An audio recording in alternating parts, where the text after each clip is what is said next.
অরুণাচল প্রদেশের আমাদের জার্নি শুরু হয় পশ্চিমবঙ্গের খড়গপুর শহর থেকে। আর অরুণাচলের বর্ডার অবধি পৌঁছাবার জন্য আমাদের চালাতে হবে প্রায় 1000 কিলোমিটার।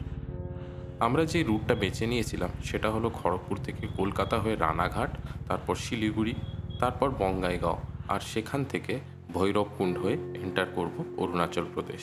এই 1000 কিলোমিটার জার্নি করতে আমাদের লেগে যায় প্রায় 2-3-এরও বেশি, কারণ যেই সময় আমরা রাইড শুরু করেছিলাম তখন প্রচণ্ড পরিমাণে হিট ওয়েভ চলছিল পশ্চিমবঙ্গে।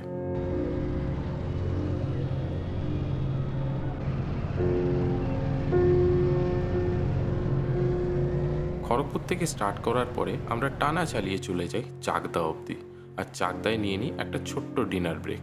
ডিনার কমপ্লিট করার পরে আমরা রাইড শুরু করি ফর বহরমপুর। চালাচ্ছিলাম তো রাত্রেবেলায়, কিন্তু তখনও এত লু বইছিল যে শরীর কিছুতেই দিচ্ছিল না, তাই আমরা ফারাক্কার আগে স্টে নিয়ে নিই, আর পরের দিন সকালবেলায় নিজেদের জার্নি কন্টিনিউ করি ফর শিলিগুড়ি।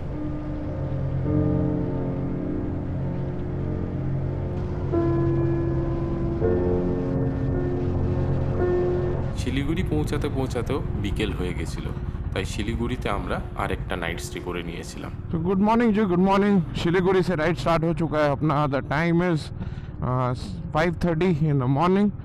আমাদের এতগুলো স্টে নেওয়ার কারণ একটাই ছিল, কারণ এত বড় জার্নিটা করার আগেই যদি শরীর খারাপ হয়ে যেত তাহলে আমরা আসল জার্নিটা এনজয় করতে পারতাম না। তাই এতগুলো স্টে নিয়ে নিয়ে আমরা অরুণাচলের দিকে এগিয়ে চলেছিলাম।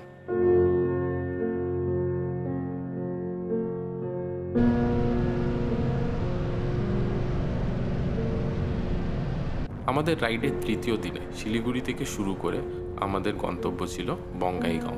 আর এই জার্নিটাকে একটু ইন্টারেস্টিং বানাবার জন্যে শিলিগুড়ি থেকে বেরিয়ে আমরা সেবক রোড দিয়ে ডুয়ার্সের জঙ্গল হয়ে ভেবেছিলাম একটু ভুটান এন্টার করে যাব।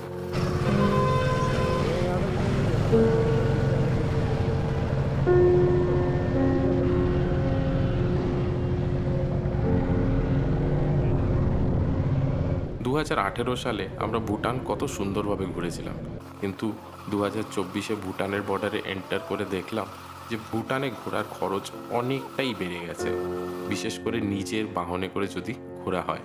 তাই ভুটানে কিছুক্ষণ সময় কাটিয়ে এবং ভুটানে লাঞ্চ করে আমরা কন্টিনিউ করলাম ফর বঙ্গাইগাঁও। আর বঙ্গাইগাঁও পৌঁছাতে পৌঁছাতেও প্রায় সন্ধে হয়ে গেছিল।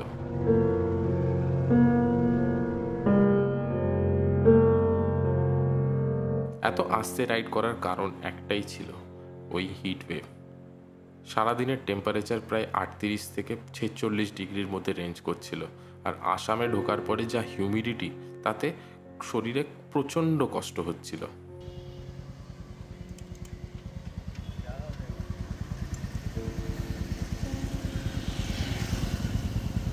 বঙ্গাইগাঁওতে নিজেদের মোটরসাইকেলের টুকটাক মেনটেনেন্স করার পরে আমরা বেরিয়ে পড়লাম ভৈরবকুণ্ডের জন্য।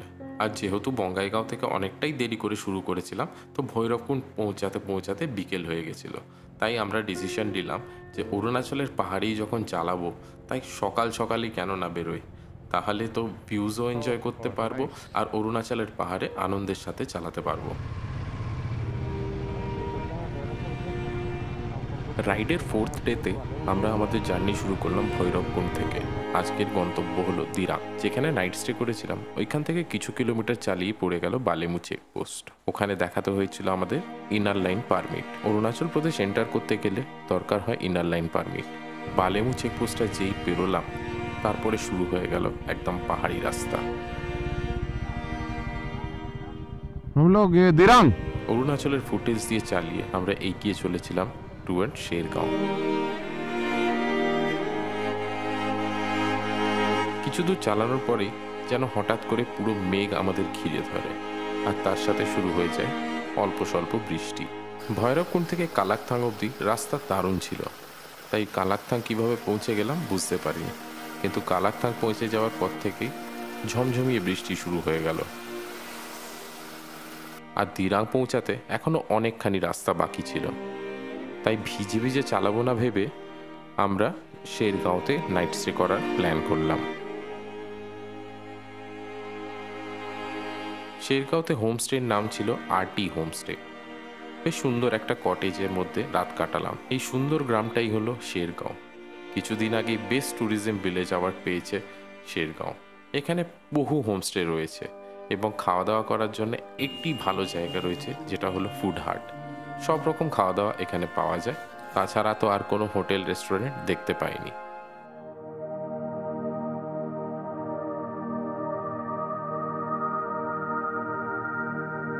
আজ আমাদের রাইডের 5th ডে, আর আজকের আমাদের গন্তব্য শেরগাঁও থেকে দিরাং। দিরাং পৌঁছাবার দুটো রাস্তা রয়েছে, একটা হলো শেরগাঁও থেকে রূপা হয়ে ভায়া বমডিলা আর তারপর দিরাং, আর দ্বিতীয় রুটটা হলো শেরগাঁও থেকে মান্ডালা টপ হয়ে দিরাং। রূপা বমডিলা হয়ে যে রুটটা যায় সেটা হলো নর্মাল হাইওয়ে, কিন্তু মান্ডালা টপ হয়ে যে রাস্তাটা সেটা সত্যি অপূর্ব।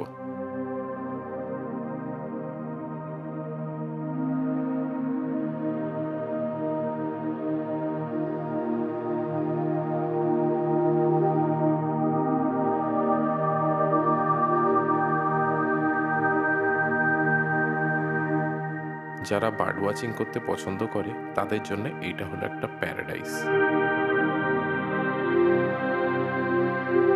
শেরগাঁও থেকে মান্ডালা টপ অব্দি পুরো জার্নিটাই সত্যি মেমোরেবল।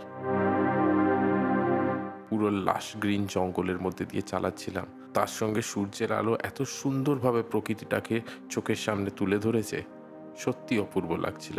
মান্ডালা টপের উচ্চতা প্রায় 10,000 ফুট, আর এই জায়গাটার ইম্পর্টেন্স হলো এখানকার ল্যান্ডস্কেপ, আর তার সাথে এখানে রয়েছে একটা বুদ্ধা স্ট্যাচু, যার চারপাশে রয়েছে 108খানা মানি, যাতে লেখা রয়েছে ওম মানি পদ্মে হাম।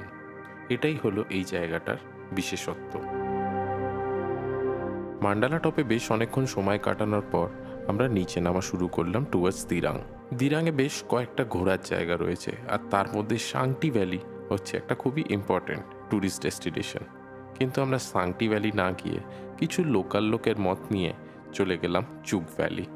সবুজ পাহাড়ের কোলে একটা শেষের গ্রামে চুক ভ্যালি হোমস্টে হলো আজকের আমাদের ঠিকানা। জায়গাটা এত সবুজ, এত শান্তি এই জায়গায়, সত্যি চুক ভ্যালিটা যদি না যেতাম এই জায়গাটা মিস করতাম।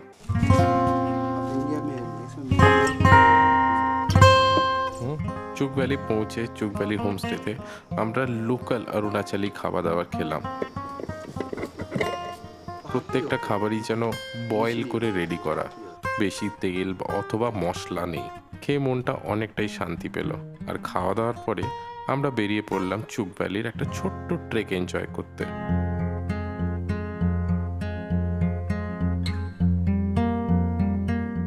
এই 3 কিলোমিটারের ট্রেকটা হোমস্টে থেকে শুরু করে একটা বুদ্ধা স্ট্যাচু অবধি গেলাম, দিয়ে তারপরে ওখানে চুক ভ্যালির যে রিভারটা ওর কাছে অবধি ঘুরে এসে ফিরে এলাম হোমস্টেতে। এই পুরো ট্রেকটাই সবুজ জঙ্গলের মধ্যে দিয়ে, আর একটা অসাধারণ এক্সপিরিয়েন্স হলো আমাদের চুক ভ্যালিতে।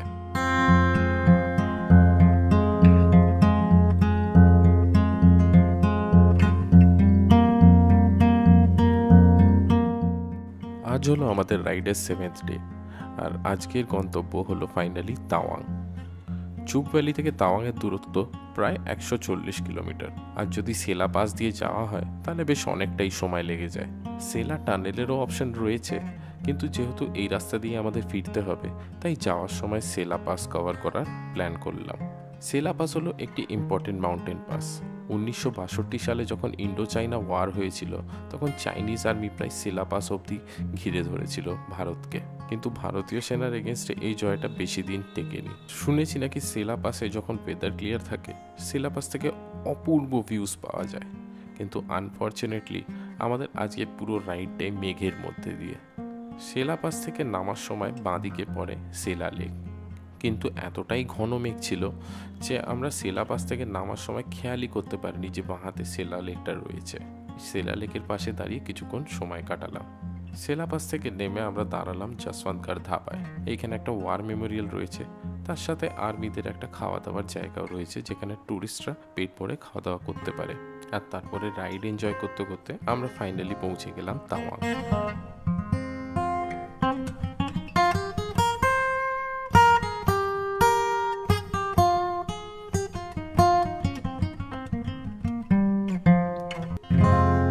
তাওয়াংয়ে আমাদের 2 দিন থাকার প্ল্যান ছিল, তার কারণ হলো একদিন পারমিট বানাতে লাগবে, আর সেই দিনটা আমরা ইউটিলাইজ করব তাওয়াংয়ের লোকাল সাইট সিইং করার জন্যে। তাই দুরাত কাটাবার জন্যে একটা ডিসেন্ট হোটেল খুঁজে নিলাম, যেখানে ভালো বাইক পার্কিংও ছিল এবং মার্কেট থেকে বেশি দূরেও ছিল না।